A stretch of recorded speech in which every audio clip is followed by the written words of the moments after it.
David Axelrod, Obama's chief advisor, has just worked in a successful election campaign for the Muslim candidate in Nigeria against the Christian incumbent. The Muslim candidate is a former military dictator who ruled the country with an iron hand, who now is trying to make a comeback as a democratic leader.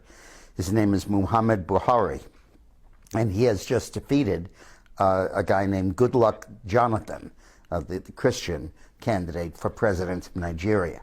Of course, Nigeria is a very valuable country because of the huge oil reserves inside, and winning the presidency there is a big deal.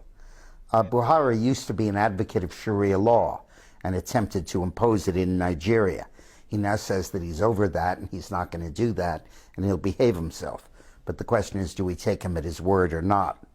More disturbing is the concept that Obama's operative, leading political operative, with his approval or without, we don't know, went to Nigeria to help overturn the Christian government that was in charge there.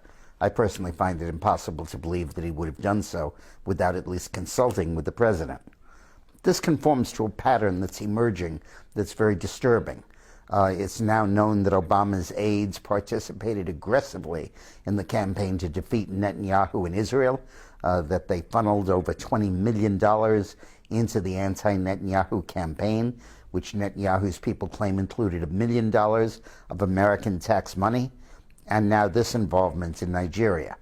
For the record, Axelrod says, yeah, he did work with this guy a year ago, and when he announced his candidacy about 7 or 8 months ago, but hasn't worked with him since.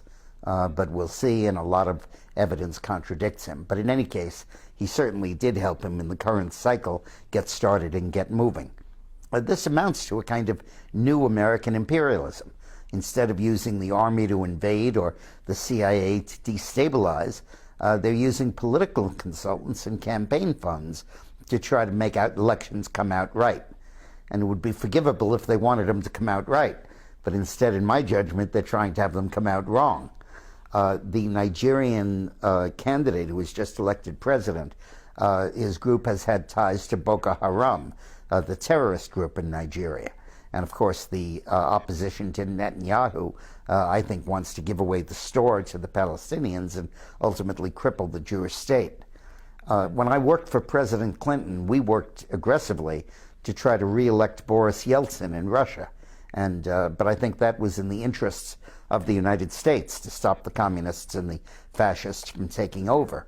But this is one where I think clearly he's going against the interests of the United States and in favor of putting a Sharia law former dictator in charge of a largely Christian country, or more than half Christian country. Thanks for watching.